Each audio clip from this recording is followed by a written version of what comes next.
Everyone has heard about India's dream of building its first high-speed rail, the Mumbai-Ahmedabad bullet train. It was supposed to be the project that transformed India's transport system, connecting two of its most important cities in just 2 hours instead of 6. The plan sounded bold, modern, and full of hope. But fast forward 10 years later, the story isn't about speed. It's about delay. The project, which started with huge promises and Japan's support, is still far from finished. After a full decade, India is still struggling to lay down the tracks, and the bullet train hasn't even begun running. Then something unexpected happened. In late 2024, India decided to reopen the bidding for the project, and this time it specially invited China, the world leader in high-speed rail, to step in and help finish it. You'd think China would jump at such a massive $100 billion opportunity. But to everyone's surprise, China said no. That's where the real mystery begins. Why would a country that built thousands of kilometers of high-speed rail at record speed refuse such a huge project? What went wrong? And what does it reveal about India's infrastructure and politics? Let's go back to where this story began, to the moment when India's high-speed dream first took shape. To understand how things got here, we have to rewind to 2012, when India first dreamed of joining the high-speed rail club. That year, the Indian government announced an ambitious plan called the Diamond Quadrilateral. The idea was simple but powerful: connect India's biggest cities, Delhi, Mumbai, Chennai, and Kolkata, with modern bullet trains. The first route chosen was between Mumbai and Ahmedabad, stretching about 508 kilometers. If successful, this would be India's first ever high-speed rail line, cutting travel time from more than 6 hours down to just 2. For India, this wasn't just about faster travel. It was about national pride. The project symbolized progress, modernization, and India's determination to compete with the world's top economies. It was meant to show that India could build like Japan, innovate like China, and think big like the West. The estimated cost at the time was around 1 trillion rupees, or about 14 billion US dollars. The government hoped this project would spark industrial growth, create thousands of jobs, and push India into a new era of transportation. Soon after, India started looking for international partners who could bring the technology, experience, and funding needed to make this dream real.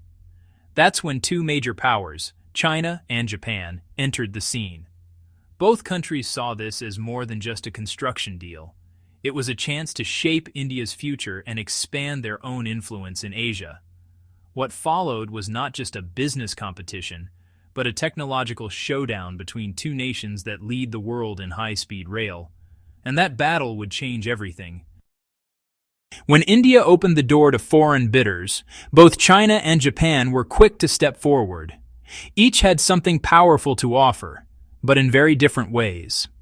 At that time, China was building the world's largest high-speed rail network at record speed. Cities that used to be hours apart were suddenly connected in just minutes. China's trains were fast, affordable, and proven, a model of efficiency that countries like Indonesia and Thailand were already trying to copy. On the other hand, Japan was the birthplace of high-speed rail. Its famous Shinkansen, or bullet train, had been running safely since 1964 without a single fatal accident. Japan's brand represented reliability, quality, and decades of engineering experience. For India, this was a tough choice. China offered a build-fast and cheap model, efficient and complete with technology transfer and local training. Japan, however, came with prestige and trust. But Japan had something else up its sleeve, an offer India couldn't refuse. Japan proposed a massive low-interest loan of $33.5 billion, with an almost unbelievable interest rate of just 0.1%. To put that in perspective, it meant India would pay only about $137 in interest per year, basically free money. and Japan promised to supply its latest 320 km/h Shinkansen technology to make India's first bullet train world-class. It was more than just business. It was a diplomatic win. Choosing Japan meant aligning with a trusted democratic partner, one that shared India's political values and had no history of territorial tension. So in 2015, India officially chose Japan to build the Mumbai-Ahmedabad high-speed rail. It seemed like a historic partnership. Both countries celebrated the deal, calling it a defining moment for India's future. But as we'll soon see, what started as a proud partnership slowly turned into a long and painful struggle. After all the excitement and headlines, the real work finally began. In 2017, the Mumbai-Ahmedabad high-speed rail project was officially launched. The goal was to finish it by 2022, just in time to showcase India's progress on the world stage. But the optimism didn't last long. Almost immediately, the project hit a wall: land acquisition. To build a 508-kilometer line, India needed thousands of acres of land. But in many areas, local farmers and residents refused to give it up. Some protested because the compensation was too low. Others didn't trust the government's promises. In India, land disputes can drag on for years, and this project became a perfect example of that. Even though the government had big plans on paper, the bulldozers couldn't move an inch without clearing legal battles first. By 2021, the situation was embarrassing. Construction had barely started. According to reports, only 10 kilometers of track had been completed, and just 30% of the land had been acquired. Japan, which had invested heavily, began to lose patience. By 2024, the project's completion rate was still stuck around 25%, far behind schedule. What was once supposed to be India's proudest infrastructure success had become a symbol of delay and inefficiency. The public started questioning whether India could ever complete it. Critics called it a white elephant project, a project so expensive and complicated that it drains resources without giving results. Under this growing pressure, Japan even hinted that India could look for other countries to help finish the work. And that's when India made a surprising move, reopening the project to global bidders, hoping someone else could save it. But what happened next shocked everyone. By the end of 2024, the Mumbai-Ahmedabad high-speed rail project had turned from a national dream into, well, a political headache. Japan's patience was wearing thin, progress was painfully slow, and honestly, India's reputation was on the line. Something had to change. So, India decided to reopen the bidding process. But this time, things were different. The project's estimated cost had ballooned to $100 billion, nearly 7 times the original amount. India knew it needed a partner that could build fast, handle complexity, and deliver results. And there was one obvious candidate: China. After all, China had just completed the Jakarta-Bandung high-speed rail in Indonesia, proving it could deliver a massive international project in just 5 years. China's experience, resources, and technology made it the best option to rescue India's struggling project. So, in the new tender, India made a special point of inviting Chinese companies to participate. In fact, insiders suggested that if China showed interest, the project would almost certainly be awarded to them. But then came the surprise. China refused. No negotiations, no second thoughts. Even more surprising, other countries also showed little or no interest in bidding. It was as if the world had quietly agreed. This project wasn't worth the trouble. That left India in a tough position. The country that once turned down China's offer of cooperation was now being rejected by China itself. The question is, why? Why would China walk away from such a huge deal, especially one that could strengthen its influence in South Asia? The answer lies in what happened behind the scenes. In India's strict conditions, financial demands, and unpredictable policies that scared even the boldest investors away. At first glance, China's refusal to bid on the Mumbai-Ahmedabad high-speed rail project seemed, well, pretty odd. After all, China is the global leader in high-speed rail technology, with over 45,000 kilometers of operational lines, more than the rest of the world combined. And Beijing has always been eager to expand its rail diplomacy through the Belt and Road Initiative. So why reject a $100 billion opportunity in one of Asia's fastest-growing economies? The answer is simple, but deep: political distrust and strategic caution. Ever since the border clashes in the Himalayas between Indian and Chinese troops, relations between the two nations have been tense. India banned dozens of Chinese apps, restricted Chinese investments, and strengthened its defense ties with the United States and Japan. For Beijing, these were clear signals. India no longer wanted to cooperate, it wanted to compete. From China's perspective, investing billions into a project in such an environment would be politically risky. If relations soured again, India could easily suspend, delay, or even cancel Chinese participation, just like it had done before. Another factor was India's economic conditions. The government's rules for foreign contractors were extremely strict, limiting how much technology could be imported, how much money could leave the country, and requiring local partnerships that often slowed everything down. China had already seen these challenges play out when it tried to work on smaller rail projects in India years earlier. Most of them either got stuck in bureaucracy or were cancelled halfway. So when India reopened the bidding, China simply decided to stay out. From Beijing's point of view, the risks outweighed the rewards. And with that decision, the dream of completing India's first high-speed rail line became even more uncertain. China's decision to stay out of India's high-speed rail project didn't just affect one deal, it sent shockwaves across Asia's railway ambitions.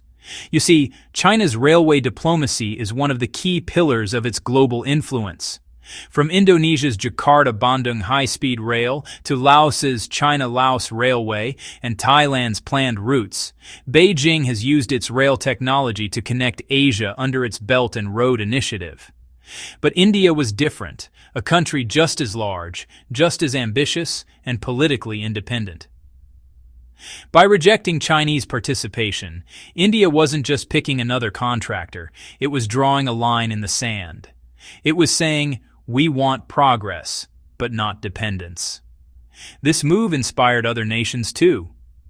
Countries like Vietnam, the Philippines, and even Malaysia began reassessing their partnerships with China. Some slowed down BRI projects, others turned toward Japan, South Korea, or Western investors instead. Japan, on the other hand, stepped into the spotlight. The Japanese government, through the Japan International Cooperation Agency, saw India's hesitation with China as a golden opportunity. It offered favorable loans, technology sharing, and promises of transparency. In return, Japan gained a foothold in one of the most strategic infrastructure markets in Asia.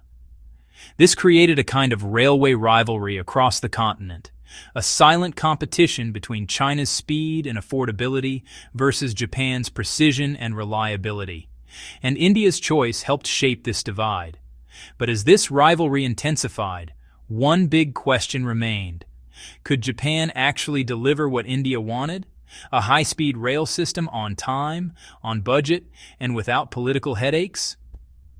That's where things started to get complicated.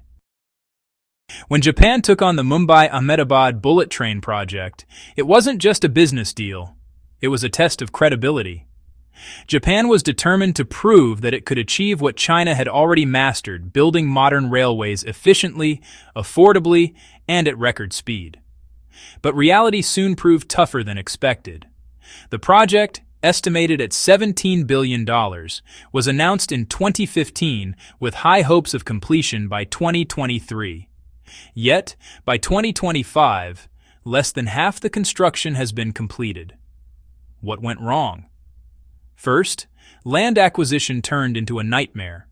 Thousands of farmers across Gujarat and Maharashtra refused to give up their lands for the railway route.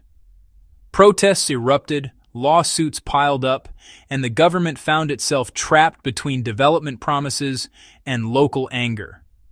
Second, bureaucracy slowed everything down. India's multi-layered approval system, from environmental clearances to political negotiations between states, caused constant delays. Third, cost overruns began to mount. Inflation, changing safety standards, and shifts in currency exchange rates made the project far more expensive than initially planned.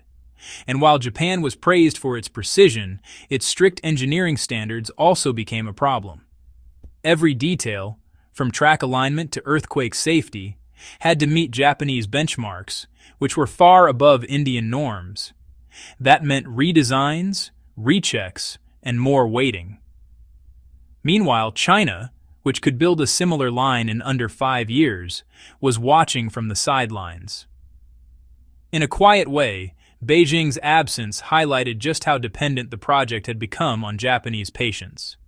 For India, the delay was embarrassing. For Japan, it was a lesson that working in a democracy as large and complex as India was very different from operating in China or Southeast Asia. Still, both countries stayed committed. Because beyond the challenges, this project wasn't just about trains. It was about trust, technology, and influence. And soon, it would become clear how much this single railway could reshape the balance of power in Asia. At first glance, the Mumbai-Ahmedabad bullet train looks like just another infrastructure project, a way to move people faster between two big cities. But in reality, it's much more than that. It's a symbol of power, independence, and competition in the 21st century. Let's break it down. For India, the project represents more than modern transport. It's a statement of ambition. India wants to show the world that it can build the kind of futuristic systems people once thought were only possible in Japan or China. It's part of Prime Minister Modi's larger vision to turn India into a global manufacturing and technology hub. But there's also a geopolitical angle. By partnering with Japan instead of China, India is quietly positioning itself in the anti-China bloc of Asia. Along with the United States, Japan, and Australia, it forms part of the Quad Alliance, a strategic partnership meant to balance Beijing's influence in the Indo-Pacific region. For Japan, this project is about more than profit, it's about prestige. Tokyo wants to prove that its technology and reliability can compete with China's cheaper, faster approach. Every delay, every kilometer of track laid, is a reflection of Japan's diplomatic commitment to India. And for China, watching from the sidelines, the whole situation is a reminder that soft power has limits. Despite its vast success in building railways across the developing world, Beijing has learned that political trust matters just as much as engineering speed. In other words, this railway line is not just about connecting Mumbai and Ahmedabad. It's about connecting India's future to the world's new power map. Because whichever nation helps India modernize its infrastructure, whether it's Japan today or perhaps China again in the future, will hold a key role in shaping Asia's next era of influence. And that's why, beneath the sound of drills and cranes, this high-speed rail line tells a much deeper story about ambition, rivalry, and the unstoppable race to define the future of Asia. As the tracks stretch slowly across the fields of Gujarat and Maharashtra, the Mumbai-Ahmedabad bullet train stands as a reminder of a larger truth. That progress is never just about speed, it's about direction. India's high-speed rail project may be delayed, but it has already changed the way nations think about technology, politics, and cooperation. What started as a simple transportation plan has become a reflection of Asia's growing competition. Between China's confidence and Japan's precision, between rivalry and partnership, between old systems and new possibilities. For India, the project marks a new phase, a test of whether it can balance ambition with reality. For Japan, it's proof that trust and patience are still valuable in a world driven by fast deals. And for China, it's a signal that influence cannot always be built with concrete and steel alone. Sometimes it requires diplomacy and restraint. But beyond the politics, there's a powerful message for all of Asia. The region is building its own future, on its own terms. Whether through Japan's careful engineering, China's massive infrastructure push, or India's democratic determination, the continent is moving toward a new kind of independence, one that no longer relies solely on the West. So, while the first bullet train between Mumbai and Ahmedabad might take a few more years to complete, its impact is already racing ahead. Because this is not just a race for who builds the fastest train, it's a race for who defines the future of Asia. And that race has only just begun. Do you think India made the right choice partnering with Japan instead of China for its first bullet train? Or would a Chinese-built line have been faster and cheaper?